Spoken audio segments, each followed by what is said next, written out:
अब जैसे द्रौपदी का उदाहरण आपने सुना, परमात्मा जानी जान है, उसको पता है मेरे बच्चों पर कहाँ आपत्ति ये काल डाल देगा। ये तो समझ नहीं पा रहे, बालक हैं। परमात्मा ने ऐसी लीला करी, द्रौपदी प्रतिदिन स्नान करने के लिए, जब वो कंवारी थी अपने पिता के घर पे थी, स्नान करने के लिए गंगा पर जाया करती थी। वहां उसके पिता द्रौपद ने, राजा द्रौपद ने एक घाट बनवा रखा था, लेडीज घाट, स्नान के लिए अलग से व्यवस्था करके। एक अंधा महात्मा, पुण्यात्मा आपके बहुत देर तक समझ में आओगे परमात्मा आपके लिए कैसे भटक रहा है। और हम तब बालक हैं, या कोई नशा कर रहा है, उसको उसके लेखे कोई घूमे जाओ उसके आसपास, उसको पता ही नहीं। तो काल की भांग पी रखी हमने। कबीर साहब कहते हैं, कबीर ये माया अटपटी और सब गट आण अड़ी, किस किस न समझाऊं या कुआ भांग पड़ी। एक एक न समझाना पड़ता है, जब जाकर 3 महीना में नशा उतरा इस ज्ञान को सुनने पीछे। करो सचमुच, या तो बात तो कुछ और है।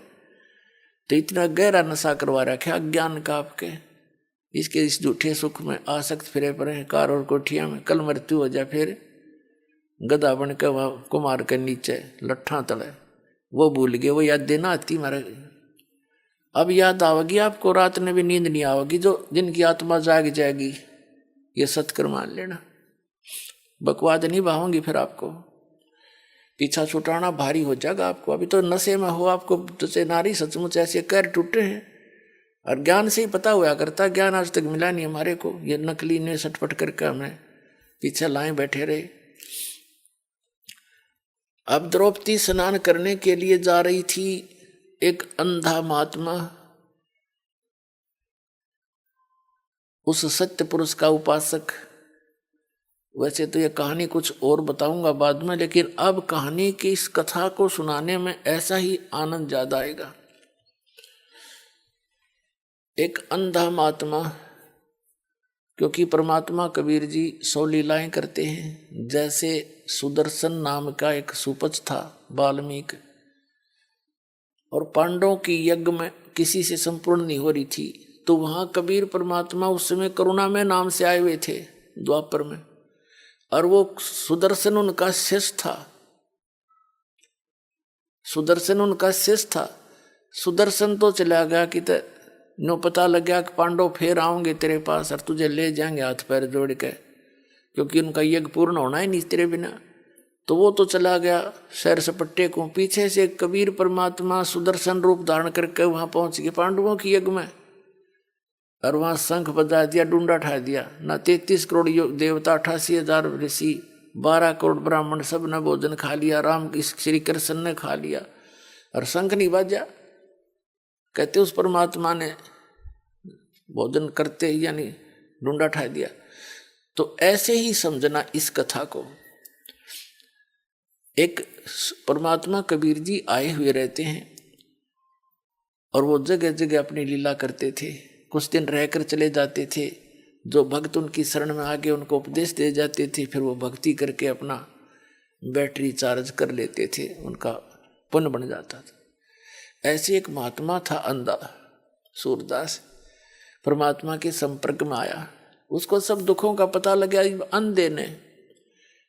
अब अंधा भी जब यहाँ के सुख चावे है, तो उसके साथ नालायक आदमी नहीं। यहीं कोई नौकरी चावे, कोई फंड चावे, अरे सब कैर टूट रहा तेरे ऊपर।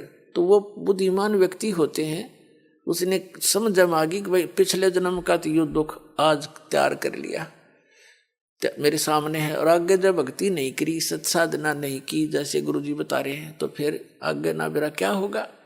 तो वो पुण्यात्मा था, उसका कसूती लगन लग रही थी। तो वहां वो परमात्मा,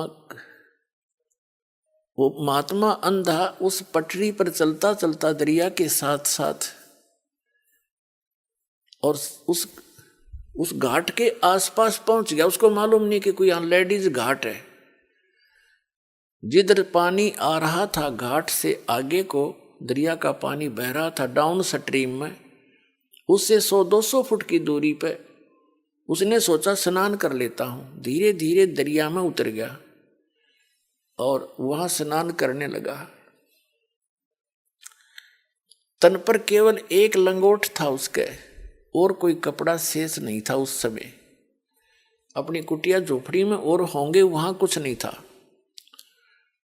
तो उसने जब ऐसे मलमल कर नहा रहा था तो उसका लंगोट का रस्सी टूट गई, वो नाड़ा टूट गया और वो निवस्त्र हो गया, वो बह गया जल में। उधर से लड़कियां आ रही थी स्नान करने के लिए, आपस में बातें करती हुई, क्योंकि सैकड़ों की संख्या में सहेली आती थी द्रौपदी के साथ में। तो दूर से आवाज सुन गई उसने कि संत कोई बेबे बहन आ रही हैं लड़कियां, और अवश्य यहाँ कोई जनाना घाट होगा, तो गलत आ गया। और उधर से यह स्थिति होगी उसकी, वो तो एकदम गहरे पानी में चला गया शर्म का मारा, इतने पानी, और ऐसे ऐसे हाथ मारने लगा। उसने सोचा कोई कपड़ा लत्ता आ जावे, लपेट के बाहर आ जाऊं। अपने आत्माओं, जो पुण्यात्मा होती है ना, जो पूर्व संस्कारी होते हैं, उनको साधु संत भगत दिखाई दे जा, आत्मा गदगद हो जाती है। साधु दर्शन राम का, मुख पर बसे सुहाग, दर्शुनी को होते हैं जिनके पूर्ण भाग। कबीर साहब कहते हैं, कबीर दर्शन साध का, भगत संत का, परमात्मा आवे याद, और लेखे में वाए घड़ी, बाकी का समय बर्बाद। तो जितना समय आपके जीवन का संत भक्त भक्तों के साथ गुजरता है, भगवान की चर्चा में जाता है, वो तो आपका जीवन है। बाकी तो काल का व्यवस्था में व्यर्थ जाता है। द्रौपदी ने देखा महात्मा सुबह सुबह दर्शन हो गए, बड़ी खुशी मनाई, क्योंकि पूर्व जन्म की पुण्यकर्मी प्राणी थी। उसने सोचा साधु भी नहा रहा है, हम भी पहले स्नान कर लेती हैं, स्नान करके फिर महात्मा से भगवान की चर्चा सुनेंगे। इस दृष्टिकोण से वो नहा रही थी। ना स्नान सुनून करके आध घंटे पानी में कूद काद के वो बाहर निकली। उसने देखा महात्मा चला तो नहीं गया। वो क्या देख रही है कि वो महात्मा जी ऐसे हाथ मार रहा है। उसने ध्यान से देखा, स्नान तो नहीं कर रहा, ये ऐसे क्यों कर रहा है, ऐसे ऐसे जैसे कोई चीज हाथ लग जा। फिर द्रौपदी ने देखा कि ये तो इनके बाहर कोई वस्त्र नहीं, और महात्मा का निवस्त्र है ये। तो लड़की ने सोचा यदि मैं बोलूंगी तो ये शर्म का मारा कहीं आगे न सरक जाए, और आगे भयंकर दरिया बह रही है और महात्मा मर ना जा। उस लड़की ने एक लंबी लकड़ी, जंगल से लंबी लकड़ी तोड़ी, उसके अपनी साड़ी में थे एक ऐसे इतना चौड़ा टुकड़ा 8-9 इंच का, एक गठ एक बिलात कपड़ा पाड़ा लंगोट के आकार का, और दरिया में बहा दिया। एक महाराज का हाथ लग जाएगा। वो साथ से दूर से निकल गया, उसको दिखाई दे नहीं रहा था, वो ऐसे हाथ मार रहा था। लड़की बोलना नहीं चाहे थी कि लड़की की आवाज से और ज्यादा शर्मिंदा होकर ये आगे न खिसका यूं मरा। भयंकर दरिया बह रही थी। लड़की ने फिर दूसरा फेर पाड़ा टुकड़ा, फिर लकड़ी फिर छोड़ दिया, वो भी दूर से निकल गया लहरों से। 7-8 बार उसने ऐसे क्रिया की, आधे से ज्यादा साड़ी अपनी पाड़ कर डाल दी। अब उसने सोचा बात नहीं बन रही, कोई बात नहीं। उसने लंबी लकड़ी तोड़ी एक, उसके लपेटा दिया लास्ट में, और धीरे धीरे महात्मा के हाथ के आसपास कर दी। उसने एकदम हाथ में उठाया और उसने पकड़ लिया। फिर उसने देखा, क्योंकि अंधे के हाथ आंखों का काम करते हैं, उसने देखा ये कोई आम कपड़ा नहीं है, वैसे स्वाभाविक नहीं है, ये किसी बेटी बहन ने मेरे लिए ही स्पेशल बना के छोड़ा है। उसको पता था कोई आसपास अवश्य होगी, बोल रही थी, अब वो चुप होगी। तब उसने कहा कि हे बेटी, आज तने मेरी इज्जत राखी है, भगवान तेरी इज्जत राखे, तने गणाए दे। कहते हैं साधु बोले सहज सुभा, और जो चाहे सो कर दे। उसने सहज स्वभाव आशीर्वाद दिया था। अब क्या पुण्यात्मा कबीर परमात्मा के अध्यात्म ज्ञान सूक्ष्म वेद में तत्व ज्ञान में कहा है कि बैराग नाम है त्याग का 5/25वां। जैसे लोभ मोह ये अहंकार काम क्रोध जो तुम्हारे 5 हैं, इनको त्यागना तो बड़ा डिफिकल्ट है आपके लिए, क्योंकि ये तो ब्रह्मा विष्णु महेश भी इसके त्यागने में फेल हो गए। तो परमात्मा ने इनकी दिशा बदलने का संकेत दिया है, विधि बताई है कि लोभ करे तो यूं करे, ऐसा करे, लालच करे तो ऐसा करे।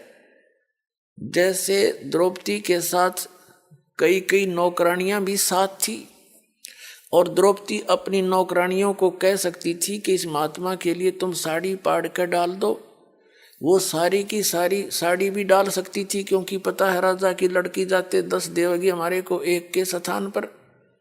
लेकिन द्रौपदी को पता था कि मैं रोटी खाऊंगी मेरा पेट भरेगा, मैं कोई दान धर्म करूंगी तो मुझे मिलेगा, तो उसने दूसरे को चांस नहीं दिया। इतनी विवेक था उसके अंदर, अपना आप क्रेडिट लिया उसका। अपनी साड़ी, राजा की लड़की की साड़ी कितनी सुंदर होगी, विचार करके देख लो। हम भी अपने बेटा और बेटियों को अपनी आवश्यकता से अधिक सुंदर कपड़े पहनाने की चेष्टा करते, कीमती से कीमती। आपसे हम खद्दर का पहने, राजा की लड़की कैसा साड़ी पहन के गई होगी, कितनी कीमत होगी, पर लड़की ने एक नहीं देखा, उसने महात्मा दिखाई देता कि इसका संकट निवारण हो किसी तरह। तो ये इसको कहते हैं लालच करे तो ऐसा करे, इधर बदल लो इस सारे ने। और जैसे गुस्सा उठे तो माला ले ले हाथ में, अगले मन देखा तो कैसा ताकतवर है, सुमन कर कितना करेगा, 2 मिनट में सेट हो जाएगी गुस्सा फिर। तो इस तरह हमने इसको सेट करना। अब बातें उस समय तो आई गई हुई। फिर द्रौपदी का विवाह हो गया अर्जुन के साथ। अब पुण्यात्मा एक नियम है कि भक्ति करे बिना आत्मा रह नहीं सकती। जो घना नास्तिक हो गया, घने कर्म फूट रहे जिसके जन्म जन्मांतरों में, और यह तुरंत ही कोई पशु योनि से आए हैं, वो तो भक्ति में रुचि रखते नहीं। बाकी 99% मानव शरीरधारी प्राणी भक्ति साधना बिना नहीं रह सकते, चाहे वो किसी धर्म में जन्मया है, और कोई ना कोई भगवान क्या क्रिया वो अवश्य करता है। तो द्रौपदी ने, इन पांडवों के गुरु थे श्री कृष्ण जी, ये भी ज्ञान सभी को मालूम है। गुरु बिन माला फेरते, गुरु बिन देते दान, यानी गुरु के माध्यम से ही सारा कुछ किया जाता। तो उस परमात्मा के ज्ञान की सभी जो है नकल अवश्य करते हैं, लेकिन प्रफुल्लित वही होता है जहां उस परमात्मा का भेजा हुआ परम संत हो। बाकी अन्य गुरुओं से भी आंशिक रहा तो परमात्मा ही देता, उनके माध्यम से देता है। अब क्या हुआ, जैसे पांडवों और कौरवों ने जुआ खेला, और जुए में युधिष्ठिर सारा राज हार गया। अंत में उन्होंने द्रौपदी को कहा कि तू द्रौपदी को लगा दे दांव पर। और जुए वाले किसी बेईमान नीत होती है, उन्हें सोचा शायद इबका जीत जाऊंगा, सारा नाश करा के भी नहीं सोचा अगर इबका जीत जाऊंगा। अब द्रौपदी को ऐसा क्यों किया कि एक समय युधिष्ठिर राजा ने शीशे का महल बनवाया था, गलास का, और दुर्योधन को न्योता दे दिया, बुला लिया, भैया जा हमारे घर। द्रौपदी वहां खड़ी थी, दुर्योधन ऊपर जा रहा था, आगे शीशे में टक्कर लगी, दिखा को नहीं, खाली है शीशे, दीवार है, वो गिर गया। और द्रौपदी हंस कर मजाक कर दिया कि अंधों की संतान अंधी ही होती है। अब उसने, वैसे तो ये शब्द कहना उसका गलत था, द्रौपदी का भी, लेकिन उसने तो एज ए देवर ट्रीट करके एक मजाक सा कर दिया।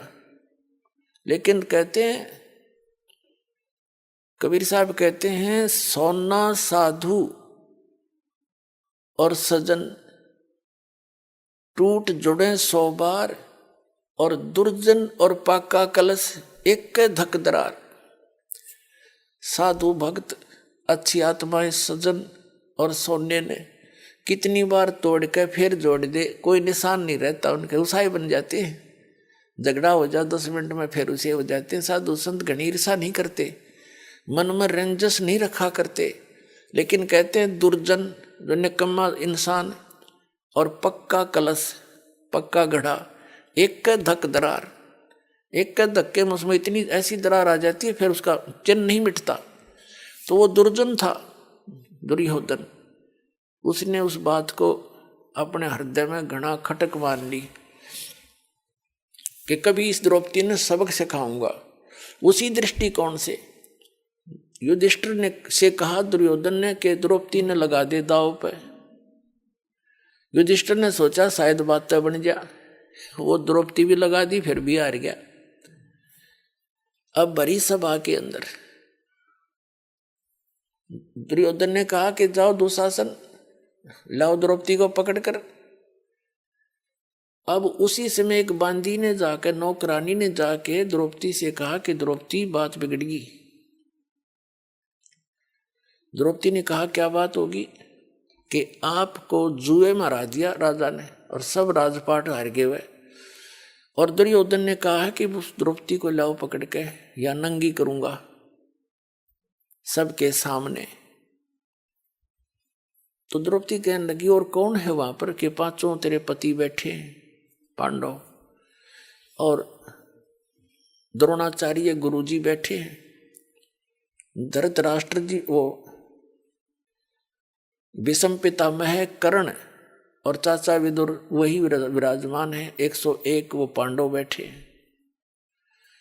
द्रौपदी बोली क्या कह रहा था दुर्योधन? वो कह रहा है कि द्रौपदी को लाओ पकड़ के सभा में नंगी करूंगा उसको। द्रौपदी बोली तेरा दिमाग खराब हो रहा है, गुरुजी बैठे द्रोणाचार्य, भीष्म पितामह बैठे, चाचा विदुर है, और कर्ण जैसे महापुरुष बैठे, ऐसा हो सकता है? तने गलत सुना है, ना साची कहूं। उसी समय दुशासन पहुंच गया कि चल द्रौपदी, उसके बाल पकड़ लिए, पकड़ के बाल घसीट के लाया, सभा में खड़ी कर दी। और दुर्योधन पुण्यात्मा अंत कहते विनाश काले विपरीता बुद्धि, भरी सभा में ऐसा जुल्म करना चाहे उस, कहने लगा दुशासन इसको नंगी कर और मेरी जांग पर बैठा दे यहीं पर। अब द्रौपदी ने पहले दुशासन चला उसकी साड़ी उतारने के लिए, पहले तो देखा अपने 5 पतियों की ओर, उन्होंने नीची गर्दन कर ली। फिर देखा उसने भीष्म पितामह द्रोणाचार्य कर्ण की ओर, उन्होंने भी कोई उसकी मदद नहीं करी। अब ये क्या हो रहा है? तो द्रौपदी जब देखा ना, पुण्यात्मा भगत जब तक संसार से मदद मांगता है परमात्मा दूर रहता है, और जब भक्त भगवान से ही आश्रित होता है, जब पता लग जाता है ये कुछ ना है बाकी के, एक का साथी है अपना, तब वो निकट आता है। कबीर साहब कहते बंदे से बंधा मिले छूटे कौन उपाय, कर बंदगी निर्बंध की जो पल में लेत बचाए। बंदे तो बंदे मिले, वो तो हार चुके थे, वो बंद गए वसंत पांडव, और वो भीष्म पितामह द्रोणाचार्य और कर्ण ये बंद गए, उसका अन्न खा के, दुर्योधन दुष्ट का अन्न खा के वहां रहा करते उसके बाग में, वह नो उनकी बुद्धि मलिन होगी, कुछ नहीं बोल सके। तो उस समय विदुर एक भगत बीज बैठा था वहां पर, विदुर खड़ा हुआ और उसने कहा रे भले आदमियों कुछ तो विचार कर लो, तुम किसकी बेइज्जती करने जा रहे हो? अपनी बहू की? चाचे ताऊओं की बहू बेटियां कोई 2 नहीं होती, कुछ बुद्धि से काम ले दुर्योधन, तेरी मत मारी गई। कहते हैं विदुर कहे ये बंधु थारा, एक का कुल एक का परिवारा, विदुर के मुख पर लगा थपेड़ा, तू तो है पांडवों का चेहरा, तू तो है बांदी का जाया। कहते हैं भीष्म द्रोण और कर्ण मुस्काया।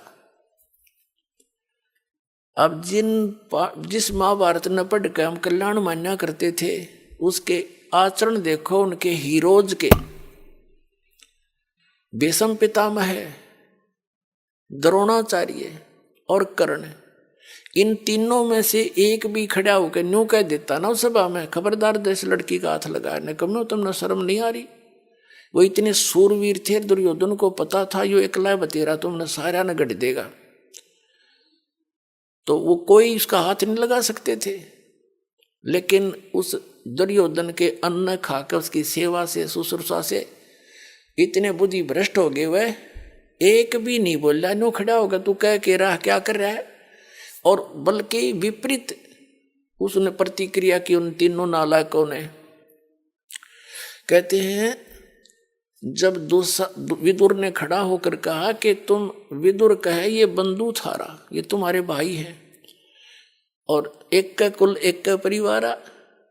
कहते उस दुशासन अपने उस चाचा विदुर का थप्पड़ मारा और कहने लगा तू तो इनका चमचा है, इन पांडुआ का, इस इन की वजह बोल रहा है, तू तो बांदी से पैदा हुआ ना, इसलिए तेरी गुलाम वर्ती है, तू तो है बांदी का जाया।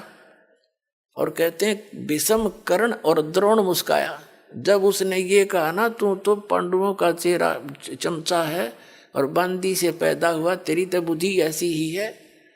कहते हैं वो तीनों जने मुस्कुराए, भीष्म पितामह, द्रोणाचार्य गुरुजी और कर्ण। बता, और हम इनके इतिहास पढ़े, वहां से फिर इस बात पे चाचा का थप्पड़ मारा बेटे ने, उन्हें खड़ा या तो सभा छोड़ जानी चाहिए ऐसी पंचायत में जहाँ ऐसी बकवास चल रही हो, नहीं तो बुद्धिमान व्यक्ति और नेक नीति के व्यक्ति ने सच्ची बात कहनी चाहिए। तो उस पूरी भरी पंचायत में एक था विदुर, जिसने सच कहने की हिम्मत की और नहीं मानने तो उठ कर चला गया, भले ही उसको चाहे ताड़ना भी मिली हो, तो वो दोषी नहीं होता भगवान का। फिर अब ये भीष्म, द्रोण और कर्ण ये पंचायत में थे, इन्होंने कुछ भी साची नहीं की बल्कि विरोध किया, तो अंत में इनकी कैसी दुर्गति से मौत हुई तीनों की उस महाभारत के अंदर। कहते हैं भीष्म, द्रोण, कर्ण ने कहीं न आडी थी और तात महाभारत में उनके लिए ऐसी बीती। अब द्रौपदी ने देखा कि भी तो सारा ही बात बिगड़ी पड़ी है, ये बिना बोलते देख बैठे बैठे पुण्यात्मा। भीष्म पितामह को कहें ब्रह्मचारी था, चलो ठीक है, और द्रोणाचार्य गुरुजी पद पे, और कर्ण सूरवीर बैठा, और लड़की को नंगी करने की चेष्टा कर रहे हैं, तो वो के टिंडे लेने बैठे थे वहां पर, या तो चले जाते या फिर बकवास देखने के लिए बैठे थे। वो उनके अंदर नीत में दोष था उनके। तो पुण्यात्माओं जो ही द्रौपदी की साड़ी उतारने लगी, द्रौपदी ने देख लिया यहाँ तो कोई तेरा नहीं है, ये संसार से हार ले है ना प्राणी जो भगवान ने याद करे, और उस समय उसकी याद एक न्यारी होती है और उसका सबका साथी है भगवान, कि सब न भूल के मुझे याद करे, तब वो मदद करता है। अब उसने उसी समय द्रौपदी ने परमात्मा याद किया। अब पहली तो बात है परमात्मा का हमने बेराय को नहीं कौन है, लेकिन हम फिर भी जब हृदय से पुकारते हैं उस परम पिता, तो पुकार वो ही सुने हमारी। अब श्री कृष्ण तो उस समय वहां मौजूद था, उसने कौन भगवान मानने था जब तक सारे लट्ठम लट्ठा रहे थे। वो तो बाद में पता चला कि भाई विष्णु अवतार थे, ये ऐसे ऐसे थे, वो अलग बात है। तो उस समय उसने भगवान याद किया। अब क्या होता है देखो, वैसे तो जगह जगह हम देखते हैं बहुत से दुष्ट लोग बहन बेटियों की इज्जतों को भी खराब करते हैं, वो भी रोती हैं पुकारती हैं, लेकिन उनकी रक्षा नहीं हो पाती, क्योंकि उनके पिछले कोई ऐसे पुण्य शेष नहीं होते। और इसी प्रकार द्रौपदी ने पुकार की तो उसका कोई पिछला पुण्य था, और परमात्मा को पता था कि इसके ऊपर एक ऐसी आपत्ति आवेगी। उससे पहले व्यवस्था कर गए दाता, एक अंधे महात्मा से वो चीर दिवा के उसे आशीर्वाद दिवा दिया। अब क्या होता है, हमारी पुकार यहाँ से जब हम हृदय से रोते हैं भगवान के दरबार में, धर्मराज के दरबार में जाती है।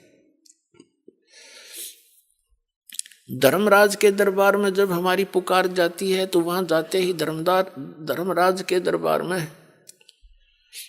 हमारी वो सीढ़ी चालू हो जाती है। अब धर्मराज देखता है कि इसके ऊपर कोई आपत्ति आई है, इसका कोई ऐसा प्रतिफल है, ऐसा पुण्य जिससे मैं इसकी रक्षा करा सकूं। तो वहां क्या देखा कि इसका तो इतना गजब का पुण्य है कि इसने कपड़ा दे रखा है एक महात्मा को, इसके बदले में तो कुछ भी दिया जा सकता है। तो वहां से उसकी रिफ्लेक्शन आती है जिसको वो गुरु रूप में मान रही होती है। उस समय श्री कृष्ण उसके गुरु थे। अब श्री कृष्ण तो अपनी रुक्मिणी के साथ अपने महल में शतरंज खेल रहा था। भगवान शतरंज खेल लिया करें, अपनी पत्नी के साथ शतरंज खेल रहा था। और उस शतरंज में ऐसे डालते हैं, पौ 12 पत कच्चे 12 पक्के 18, इस तरह बोलते हैं जो पासे डालते हैं। तो श्री कृष्ण ने यूं पासे डाले, पासे डालते हाथ ऐसे हो गया, अकड़ गए, और उसने कहा अनंत। अब रुक्मिणी तेने सोचे थी वो पासे डाल के कोई मांगेगा, न्यू बोलेगा कच्चे 12 पक्के 18, वो ना बोलकर उसने कहा अनंत, जैसे एकदम करंट सा आ गया उसके शरीर में। अब रुक्मिणी हाथ पकड़ के हंसने लगी, नहीं बोली हार गया ना कि अनंत अनंत कर रहा है, बोल के बोलेगा। तब वो कहने लगी अनंत क्यों कहा तूने? तब वो कहता है कि दुशासन ने द्रौपदी रुक्मिणी कर पकड़ा मुस्काई, हाथ पकड़ के हंसने लगी, और अनंत कहा मोकू समझाई। यू अंत क्यों कहा, मुझे इसके बारे में बताइए। ये सूक्ष्म वेद के अंदर परमात्मा ने यथार्थ ज्ञान दिया। पुण्यात्मा, आप अभी तक तो आपने अध खबड़ा सा ज्ञान सुन रखा था बस। ये है कंप्लीट स्पिरिचुअल नॉलेज जो आपके स्वरूपरू हो रहा है। रुक्मिणी कर पकड़ा मुस्काई, अनंत कहा मोको समझाई। श्री कृष्ण कहते हैं दुशासन ने द्रौपदी पकड़ी, हमरी भगत सकल में सिखरी। अब उसमें रिमोट तो मालिक का बोल रहा था उस समय, कबीर भगवान का। उसने तो आप नहीं पता मैं क्या बोल रहा हूं। हमारी भगत पे छोड़ी हुई तो हमारा नाम न ले वह कोई, तंदेही से पासा डारी। वो तो खेलने लग गया फिर वहां पर, और पहुंचे सूक्ष्म रूप मुरारी। कबीर परमात्मा पहुंचे द्रौपदी के सिर पर, पहुंचे सूक्ष्म रूप मुरारी। खेचत खेचत खेच कसीसा, सिर पर बैठे हैं जगदीशा। द्रौप सुता के चीर बढ़ाए, शंख शंखों पार नहीं पाए। अंधे को कोपीन दई थी, अंधे को कोपीन दई रे भाई, ताते उसका चीर बढ़ाई। अब कुछ दिन उधर तो वो दुशासन थक लिया, ढेर लाग गया। कहते हैं दुशासन 10,000 हाथियों का ताकत रखता था, और द्रौपदी कमल का फूल जैसी थी। परमात्मा की आड़ में जीव नो सुरक्षित रहा करे। वो थक के पसीना पसीना होकर ढेर लग गया चीर का, और बैठ गया मुंह लटका के, इतना योद्धा। तब वो चीर काट दिया गया और द्रौपदी को कह दिया गया तो आप जाइए।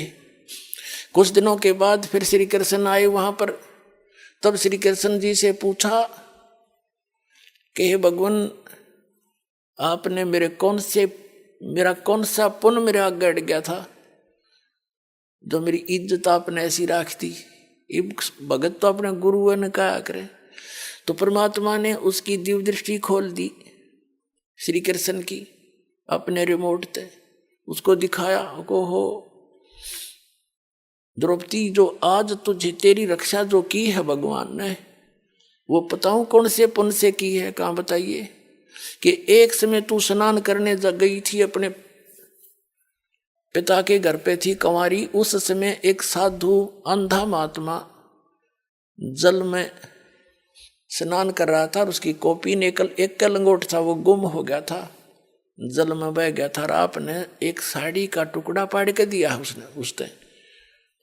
ये फिल्म चल पड़ती है ऐसी जिनकी जो दृष्टि थोड़ी बहुत काम करने लग जाती है। तो उस कपड़े के बदले में तेरा यो ढेर ला दिया भगवान ने। अब द्रौपदी कहती है भगवान, उस एक लीर के कारण मेरे हो गए चीर अपार। जब मैं पहले जान जाती तो सर्वस्व देती वार।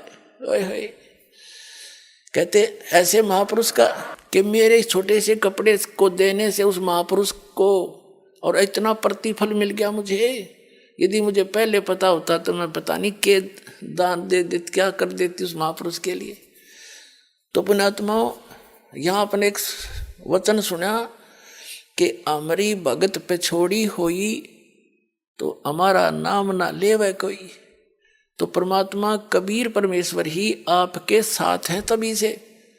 अब द्रौपदी चाहे किसन क्रेडिट दिए रहो, लेकिन तीनों लोकों में प्रवेश करके सबका धारण पोषण वो परमात्मा ही करता है, वही आकर रक्षा करता है। अब कबीर गरीबदास जी कहते हैं, जगत का पेखना पेखा धनी का नाम ना लेखा। हम एक दूसरे को क्रेडिट देते हैं, उसने यूं कर दिया, उसने ऐसे कर दिया। कहते जो करने वाला उसका कितना नाम जिक्र भी नहीं। जगत का पेखना पेखा धनी का नाम ना लेखा। जो सब कुछ करा उसका तुम्हें पता ही नहीं, उसका जिक्र भी नहीं करते तुम।